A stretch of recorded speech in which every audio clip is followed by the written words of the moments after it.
Estamos en Apocalipsis 20, vamos ya a terminar este capítulo y vamos a ver la recompensa de los santos que está dentro del cuadro de la exaltación de los santos mártires. Estamos en la clase 44. Ahora, quiero hacer algo diferente porque realmente leer la palabra de Dios y leer estos pasajes que están llenos de simbolismos, figuras que demandan de nosotros una respuesta, ya sea de horror o ya sea de humillación, de adoración, ¿no? Demandan estas imágenes fuertes, nos estimulan a nuestras emociones a que respondamos a Dios como esta multitud y estos santos lo hacen en adoración, en alabanza a Dios. Pero yo quiero hacer un reencuentro, porque la semana que pasó, la clase 43, estuvimos hablando sobre las maniobras de Satanás y quién era Satanás y cómo engaña y cuándo perdió el poder de acusar a los escogidos. Vimos que en la cruz fue cuando Cristo venció sobre las fuerzas del mal. Pero en el mismo libro de Apocalipsis, el Señor nos está presentando esta misma enseñanza del capítulo 20 en diferentes maneras. Y es por eso que es importante ver el mensaje del libro como una sola totalidad, un solo mensaje. O sea, Juan nos está presentando el mismo mensaje en diferentes figuras.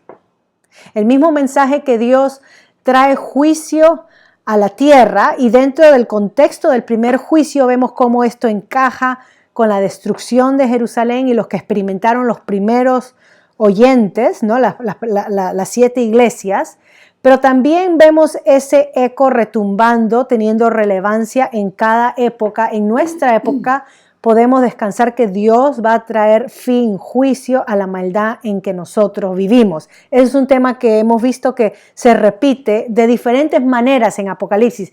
La iglesia es presentada como una...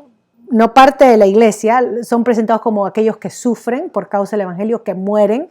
Parte de la iglesia, los creyentes son martirizados, o sea, dan testimonio hasta el final de su muerte. Hemos visto que estos mártires, porque el enfoque está en aquellos creyentes que dan la vida hasta el final por la causa del evangelio. Y es algo que nosotros acá donde estamos sentados no hemos experimentado, pero que muchos en esta época sí lo experimentan en otras partes del mundo, donde confesar ser creyente y Cristo es el Señor y Salvador le cuesta la vida, la muerte, ¿no? Especialmente en países donde está la ley musulmana o sharia, por ejemplo, eso o te conviertes al cristianismo, eso ya es causa de que te enjuicien o que te maten. Entonces nosotros no podemos conectarnos en ese sentido con ese mensaje, pero sigue siendo mensaje a nosotros porque nos anima a permanecer fieles y perseverantes en medio de la situación que nosotros estemos pasando. Entonces, regresando a Satanás, al tema de Satanás, miren conmigo, voy a regresar a Apocalipsis y vamos a ir así a través de las páginas para poder armar el cuadro o las diferentes figuras que Juan nos está diciendo. Esto nos va a servir, de lo que voy a leer, nos va a servir para lo que voy a compartir. ¿Ok? Miren el capítulo entonces, estamos en Apocalipsis y voy a regresar. Voy a ir al capítulo 9 de Apocalipsis.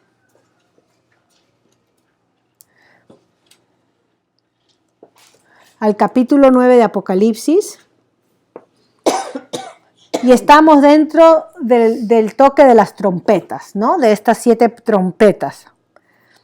Ok, miren lo que dice versículo 1. El quinto ángel tocó la trompeta y vi una estrella que cayó del cielo, mira, similar al capítulo 20, versículo 1, cayó del cielo a la tierra y se le dio la llave del pozo del abismo. A diferencia que Satanás fue por un ángel echado al abismo, que no sabemos exactamente qué es, y atado, ¿no? Lo que hemos visto. Y abrió el pozo del abismo y subió humo del pozo como humo de un gran horno y se oscureció el sol y el aire y salieron eso. Y se le dio entonces poder a langostas, de poder hacer daño a todos aquellos que no tenían el sello de Dios en su frente. Y el propósito de este quinto ángel que toca la quinta trompeta es que los hombres vengan en arrepentimiento al ser tormentados por el dolor que causaban las langostas, que era una venía de una dirección maligna. O sea, esto viene del mismo diablo incitando a que cause daño. Es la orden de Dios, obviamente, ¿no? En la soberanía es la orden de Dios, pero estas langostas salen del abismo, que tienen una influencia diabólica para ocasionar dolor a los seres humanos, y Dios usa esto para traerlos a arrepentimiento, ¿no? Pero vemos que los hombres no se arrepintieron. Por un poco de tiempo fueron afligidos. Versículo 20. Y los otros hombres que no fueron muertos en estas plagas, ni aun así se arrepintieron de las obras de sus manos, ni dejar de adorar a los demonios y a las imágenes de oro, de plata, de bronce, de piedra, no todo eso, y no se arrepintieron de sus homicidios, o sea, se endurecieron. Entonces, vemos en esta imagen cómo la quinta trompeta es la imagen de langostas que salen a afligir a la humanidad, y esto es como una influencia diabólica porque viene del abismo, ¿ok? Tengan eso en mente. De ahí, cuando seguimos en Apocalipsis, miren conmigo el capítulo 11. Vamos al capítulo 11 de Apocalipsis. Y habla sobre estos dos testigos, que son los dos olivos, que toman el simbolismo de Zorobabel y Josué, que está en el libro de Zacarías, y hemos estudiado esto, que dice que ellos hablaban, estamos en el capítulo 11, ¿no? Ellos hablaban y tormentaban a la gente. Versículo 5 leo. Si alguno quiere dañarlos, a estos testigos, sale fuego de la boca de ellos y devora a sus enemigos, y si alguno quiere hacerles daño, debe morir él de la misma manera. Este es símbolo. O sea que hay protección contra ellos, ¿verdad? Esto tienen poder para cerrar el cielo. Esto toma después de Elías, que cerró el cielo, que hubo 3 años y medio en donde no llovió y después llovió, a fin de que no lluevan los días de su profecía, y tienen poder sobre las aguas para convertirlas en sangre, tipo Moisés. O sea, el ministerio es similar al ministerio de Moisés y Elías. Y nosotros vimos cómo estos dos testigos representan el ministerio a través de los años de la iglesia, de proclamar la palabra de Dios, y cómo Dios ha protegido a la iglesia a pesar de que el mundo ha dado muerte a los santos, a pesar de que ha querido callar el evangelio. El mensaje de Dios sigue siendo predicado. Versículo 10, hablando de esto, y los moradores de la tierra se regocijaron sobre ellos cuando los mataron, y se alegraron y se enviaron regalos unos a otros, porque estos dos profetas que habían muerto en la ciudad de Jerusalén, es un simbolismo que representa el ministerio de Cristo, habían atormentado a los moradores de la tierra, por lo que hablaban, por el mensaje que daban, atormentaba. Es parecido a lo que sucedió con Juan el Bautista, cuando habló en contra de Herodes y su relación ilícita con Herodías, y ellos se sentían atormentados o atacados, que lo tuvieron que poner en cárcel para callarlos hasta que al final le dieron muerte. Eso es la respuesta que el mundo da cada vez que el siervo de Dios o la iglesia de Dios predica el evangelio. ¿Okay? No esperemos otra respuesta que no sea de fastidio, persecución, y no darnos la bienvenida ni abrirnos con la puerta abierta. Háblenos más de ese evangelio. Tenemos que tener muy en mente. El mensaje del evangelio fastidia a la gente porque le hablamos del pecado y la maldad que hay en nosotros y la necesidad que tenemos de un Salvador. ¿Okay? Entonces atormentaba a la gente, pero en realidad la imagen de que después habla que el Señor los guardó, ¿no? Ahora, quiero armar el capítulo 12, hemos visto el 14, se presentan estas imágenes, y nuevamente se habla de que esta mujer estaba encinta, no apareció la imagen, y versículo 3 del 12. También apareció otra señal en el cielo, he aquí un gran dragón escarlata que tenía 7 cabezas, 7 cuernos. Ok, versículo 5. Y ella dio a luz varón que regirá con barra de hierro a todas las naciones. Su hijo fue arrebatado para Dios y para su trono, y la mujer huyó al desierto donde tenía lugar preparado por Dios para que allí la sustente por un tiempo. El desierto, hemos visto la simbología que ahí fue donde Israel fue, ¿no? Sustentado por Dios, es la imagen esa del Sinaí. Después hubo una gran batalla en el cielo. Miguel y sus ángeles luchaban contra el dragón y luchaban el dragón y sus ángeles, pero no prevalecieron ni se halló ya lugar para ellos en el cielo. Miren la imagen esta. Y fueron lanzados fuera el gran dragón, la serpiente antigua que se llama el diablo y Satanás, el cual engañaba al mundo entero. Fue arrojado a la tierra y sus ángeles fueron arrojados con él. Perdió su lugar de acusar a los santos. Ahora, acá el capítulo 20 de Apocalipsis nos dice que un ángel que descendía del cielo con la llave del abismo y una gran cadena y prendió al dragón antiguo que es el diablo y lo ató. Yo creo, basado en lo que estamos viendo, es que lo que hizo acá el ángel, cuando Cristo triunfó en la cruz y el diablo perdió su lugar de acusarnos, su lugar en el cielo, que fue lanzado a la tierra, ilimitado en poder, esto está hablando Juan en Apocalipsis 20. Me dejo entender. ¿Okay? De eso nos está hablando. No estamos hablando de cronología, no estamos hablando, el diablo salió de su posición de venir y acusarnos delante de Dios, y una vez que Cristo triunfó en la cruz fue echado a la tierra. Entonces, como el diablo perdió su poder, él usa en inglés diríamos sus minions, o él usa su influencia sobre los reyes de la tierra para seguir haciéndonos daño. Como él no puede hacernos daños directamente como antes lo hacía, acusándonos, ahora va a usar a una bestia, a un falso profeta, a la gran Babilonia para hacernos daño. Y es por eso que dice, versículo 11, que nosotros, o sea, los santos, han vencido por medio de la sangre del Cordero, que vencemos. Si el hacernos daño significa morir por Jesús, ahí vencemos, como los mártires, ¿no? El mensaje es aquellos que están siendo perseguidos por la fe en Cristo. Y la palabra del testimonio de ellos y menospreciaron sus vidas, o sea, no estimaron sus vidas para salvarlas porque amaban a su Señor, ¿no? Hasta la muerte. Entonces llama que nos alegremos. Versículo 12, ay de los moradores de la tierra y del mar, porque el diablo ha descendido a vosotros. Yo creo que la tierra es ese lugar del abismo o donde está el diablo ahorita atormentando, usando a los moradores de la tierra. Ha descendido a vosotros con gran ira, o sea, para atacar a la iglesia, a los creyentes, sabiendo que su tiempo es poco. Yo creo que de eso está hablando el capítulo 20. Esa es la conexión. Cuando habla de 1000 años no estamos hablando de literalmente 1000 años, sino un tiempo preciso, exacto, que Dios permite que Satanás esté acá para atormentarnos. Pero ese lugar de acusarnos delante de Dios ya no lo tiene. No tiene el podernos para hacer mal. Es por eso que Pedro habla que Satanás anda como león rugiente, listo para devorarnos. O sea, no está devorándonos, quiere devorarnos. Y cómo Satanás devora al creyente es desanimándolo, negando la fe, que abrace doctrinas falsas, que tenga alianzas con la cultura, con el mundo. Es así como nosotros perdemos nuestro testimonio, porque se trata de esto se trata.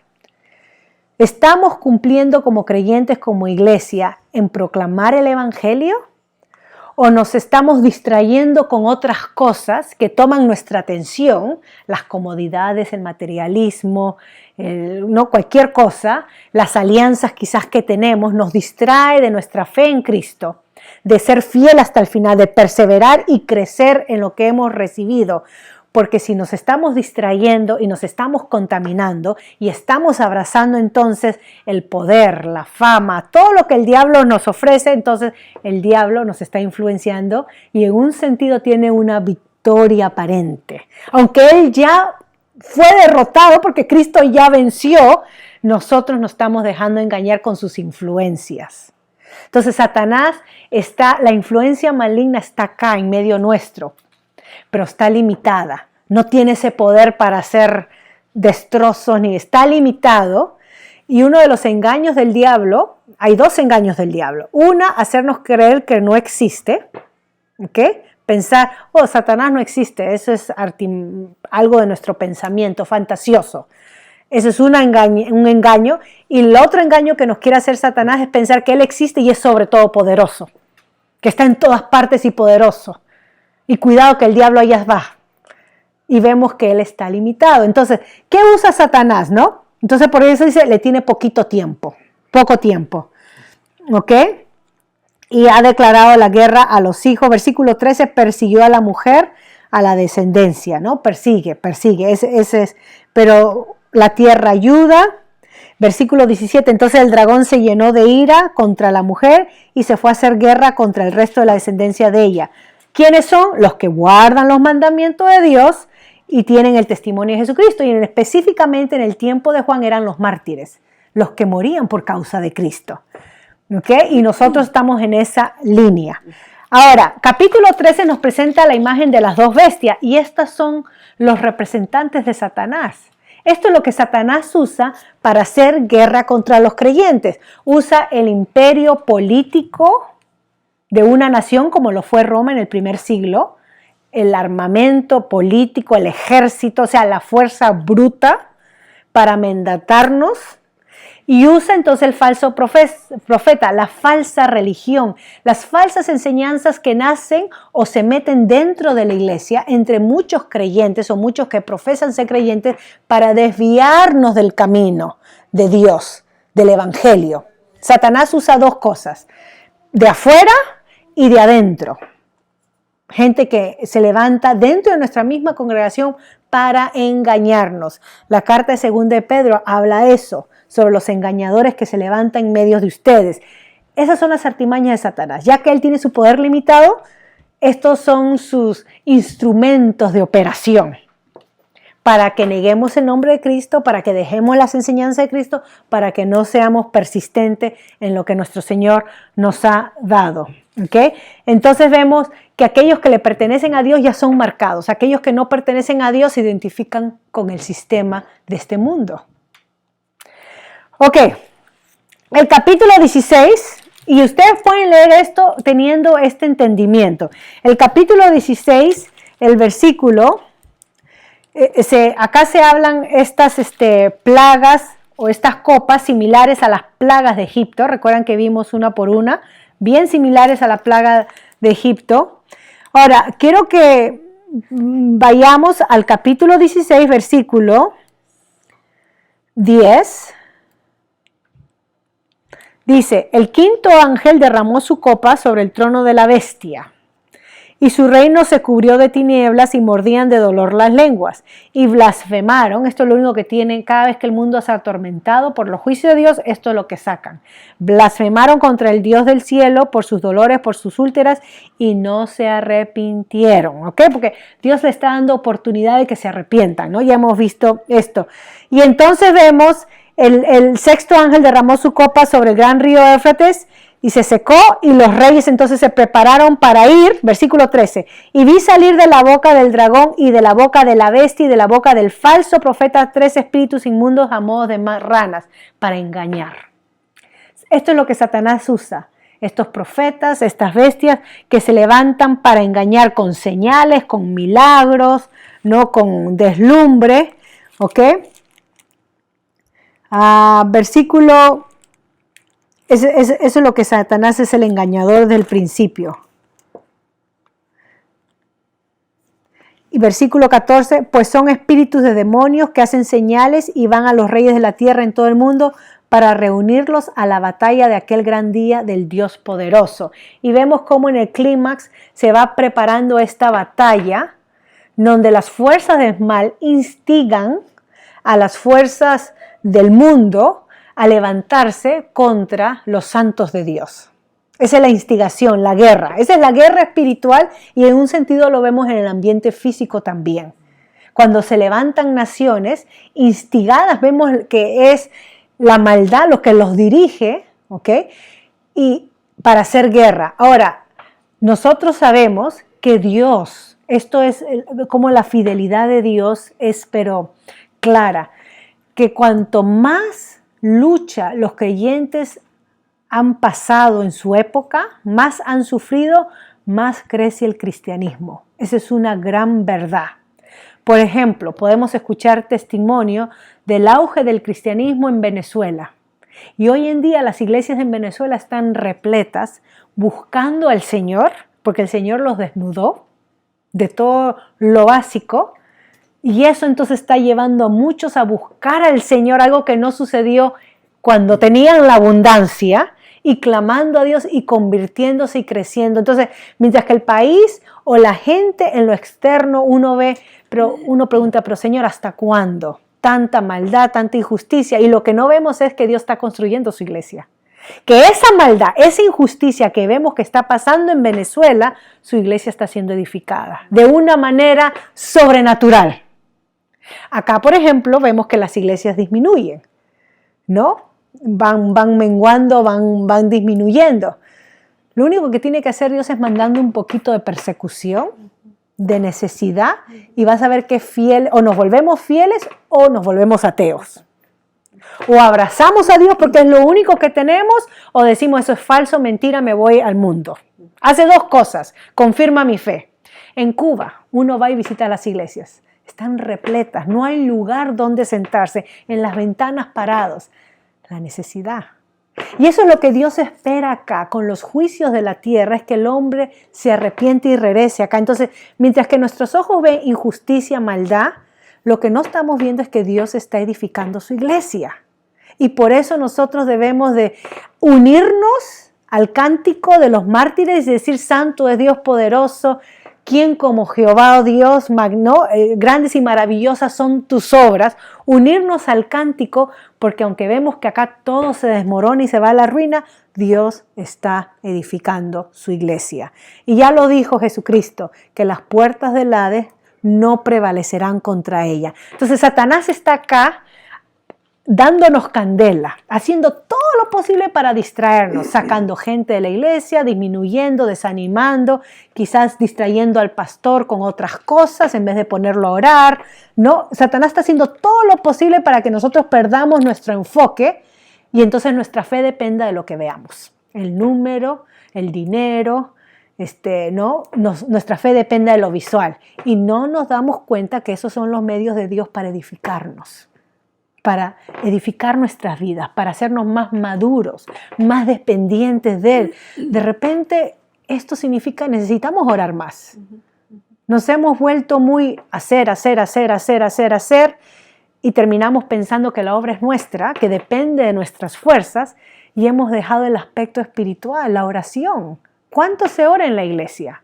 Y no orar para que el Señor nos dé, sino orar para poder entender y descansar que Dios sigue edificando su iglesia y podamos descansar en eso. Me dejo entender cómo todo esto sirve para ayudarnos cuando abrazamos la verdad bíblica para ayudarnos. Ok, capítulo 20 entonces ya terminamos. Satanás engaña, tiene sus influencias, pero tiene su tiempo limitado y restricción en lo que pueda hacer, y es por eso que usa de sus influencias terrenales, ¿no? O sea, gente acá que puedan servirle para poder estropear, así por visualmente hablando, la obra de Dios, pero sabemos que no va a suceder. Versículo 4, este es el ámbito espiritual, y vi tronos y se sentaron sobre ellos, estoy en el capítulo 20, los que recibieron facultad de juzgar. Ok, ¿quiénes son estos? Y vi las almas de los decapitados por causa del testimonio de Jesús y por la palabra de Dios. Estos son los mismos que están debajo del altar en el capítulo 6, versículo 7. Las almas, tomen atención. Las almas están delante de Dios pidiendo, Señor, ¿hasta cuándo? ¿Hasta cuándo? Y acá Dios les está respondiendo. Y los que no habían adorado a la bestia ni a su imagen y que no recibieron la marca de su, o sea, no se comprometieron su fe, fueron fieles hasta el final y vivieron y reinaron con Cristo un tiempo perfecto. Reinaron con Cristo, ¿ok? No nos equivoquemos ahí por los mil. Vivieron y reinaron con Cristo. O sea, los tronos eran para ellos. Aquellos que se mantuvieron fieles hasta el final de su vida, aunque entregaron su vida por la causa de Cristo. Reinaron por Cristo. Esta es la realidad espiritual. Pero los otros muertos no volvieron a vivir hasta que se cumpliese el tiempo. esta es la primera resurrección y eso nos tira a nosotros pata para arriba, porque ¿qué quiere decir la primera resurrección? Que hay 2, 3 resurrecciones, ¿cuántas resurrecciones hay, no? Pero no podemos hacer doctrina en un versículo ni en una frase. La Biblia habla que los primeros que van a resucitar, 1 Corintios capítulo 15 y 1 Tesalonicenses capítulo 4, que los primeros que van a resucitar son los que han muerto ya. Ellos van a ser los primeros que van a resucitar. Y los que estemos vivos seremos transformados en un abrir y cerrar de ojos. ¿Ok? Entonces, la primera resurrección es al sonido de la trompeta, cuando el Señor venga y dé vida a todas esas almas que han muerto, que estén en la tumba, que estén en el... Bueno, sigamos leyendo. El Señor las levantará. Bienaventurado y santo el que tiene parte en la primera resurrección, y específicamente acá está hablando con los mártires, ¿no? Los que han pasado a muerte por causa del Evangelio. La segunda muerte no tiene potestad sobre esto, sino que serán sacerdotes de Dios y de Cristo y reinarán con Él, yo diría para siempre, o siempre reinarán con Él. Esos 1000 años nos saca, pero cuando el tiempo se cumpla, Satanás será suelto de su prisión, o sea, de engañar, ¿no? Y saldrá a engañar a las naciones que están en los 4 ángulos de la tierra. A Gog y Magog ya se nos presentó esta imagen de Gog y Magog que tiene que ver con, yo les hablé de Ezequiel, ¿no? Capítulo 48, que son estos reyes malvados del oriente que vienen a hacer guerra contra el pueblo de Dios. O sea que acá el tema que nos está hablando Juan es que cuando a Satanás se le dé o se le permita, va a reunir a las naciones o a la gente para hacer guerra contra el pueblo de Dios. ¿Okay? Eso es lo que se nos está diciendo y eso es lo que hemos visto que ha sucedido, a fin de reunirnos para la batalla, el número de los cuales es como la arena del mar. Y subieron sobre la anchura de la tierra y rodearon el campamento de los santos y la ciudad amada, y de Dios descendió fuego del cielo y los consumió. Ni siquiera hubo guerra porque Dios tomó lugar. Esta es la misma imagen que sucede en el Éxodo. Cuando vienen los egipcios que los liberan a los israelitas, y los israelitas están entre el mar y las montañas, y le dicen a Moisés, ¿para esto nos sacaste? ¿Para que nos vengan a matar acá? Y Moisés dice, vean la gloria de Dios, les abre el mar, pasan los hebreos, pero Dios con su nube, que los guiaba adelante, dice que muda la nube hacia atrás, hacia la retaguardia, y una bola de fuego detiene el ejército de los egipcios. Dios protegiendo al ejército del faraón, diciendo, espérense hasta que todos crucen. Una vez que todos hayan cruzado en tierra seca, entonces sale la bola de fuego, los egipcios van a cruzar y ahí es donde las aguas los sepultan. Es Dios en todo momento. Es Dios obrando y actuando, rescatando y dando liberación a su pueblo. Y acá Juan nos está dando esa imagen del Antiguo Testamento para dar esperanza a los creyentes y decirle, así como Dios actuó, así va a actuar. Dios nos va a proteger. No tenemos que temer cuando el enemigo se levante contra su ejército a hacernos la guerra porque somos protegidos de Dios. ¿Okay? Esa es la idea. Y el diablo entonces, que engañaba, al fin verá un día cuando será echado al infierno, ¿no? Fuego y azufre, donde está la bestia y el falso profeta, sus emisarios, lo que usó, y serán atormentados ya no por 1000 años, ya no por un poquito tiempo, sino por los siglos de los siglos. El mal, el diablo tendrá su fin.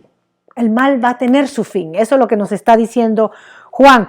Y vi un gran trono blanco, otra imagen, y al que estaba sentado en él, ese es lo mismo del capítulo 1, delante del cual huyeron la tierra y el cielo y ningún lugar se encontró para ellos. Poesía, como diciendo, wow, el que está sentado en el trono era tan digno que la creación como que huyó, ¿no? Es una forma exagerada de poesía, de hablar. Voy terminando. Y vi a los muertos, miren, los muertos delante de Dios, ¿ah? O sea que nosotros no somos fatalistas, que cuando uno muere es el final, se acabó. No, acá nos está enseñando que hay vida después de la muerte, que hay un juicio. Grandes y pequeños de pie ante Dios, y los libros fueron abiertos, y otro libro fue abierto, el cual es el libro de la vida, y fueron juzgados los muertos por las cosas que estaban escritas en los libros según sus obras. Fueron juzgados. Y recuerden que el clamor de aquellos que no se arrepintieron, cuando Dios hizo todo esto, y aquellos, dice la humanidad, no se arrepintió, por eso va a ser juzgada, por no arrepentirse. O sea, el ser humano acá, delante del juicio de Dios, no va a tener excusa en decir, es que tú no me diste esa evidencia que existías.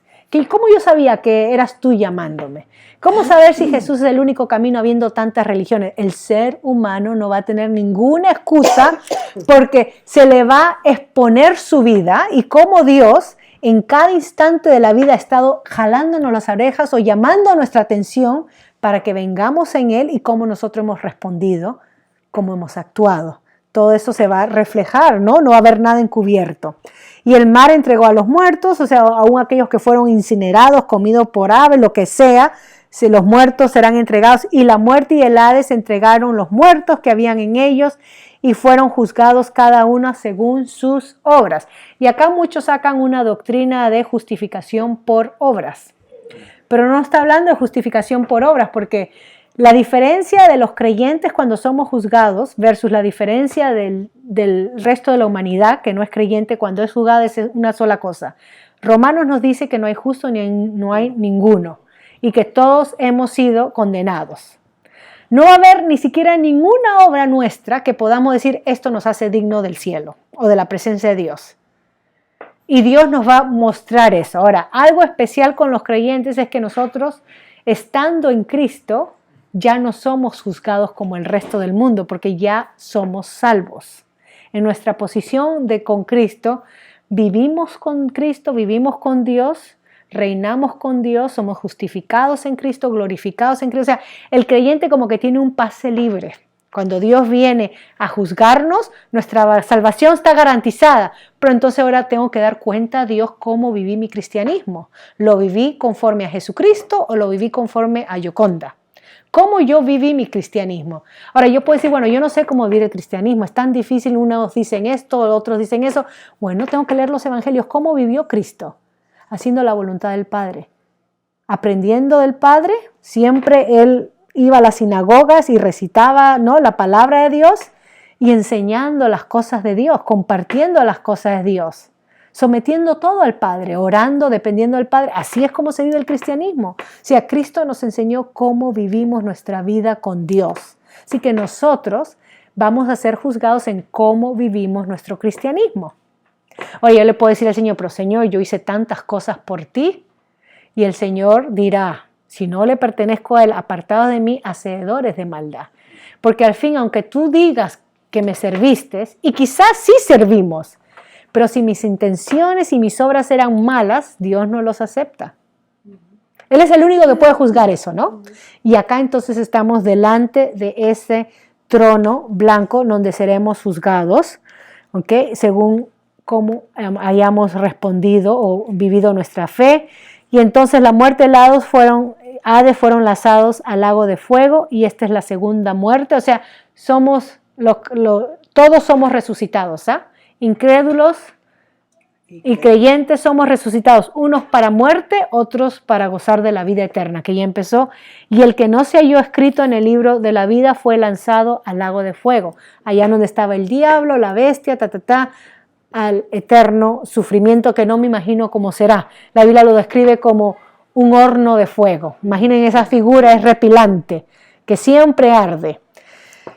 Dios juzga a Satanás, tiene su tiempo limitado, juzga a los reyes de la tierra, juzga a aquellos que se enorgullecen y juzgará también a los creyentes según cómo hayamos vivido nuestro cristianismo. Daremos cuenta a Dios. ¿A qué damos prioridad? ¿Las cosas de Dios o lo mío? ¿A qué doy prioridad? Todo eso Dios va a juzgar al final de la cuenta. Otra cosa que hemos visto es que aunque las cosas parezcan color oscura y negra y veamos que no veamos los frutos, Dios sigue construyendo su iglesia. Y es más, es en esos momentos más difíciles donde su iglesia se construye más poderosamente. Porque vamos a ver que al final su iglesia es una novia esplendorosa, hermosa y pura. Eso es lo que Dios está construyendo ahora. Así que ya vamos a ir hacia ese final. Lean el capítulo 21 para la próxima clase. No sé cuánto más clases nos queda, pero nos quedan 2 capítulos nomás.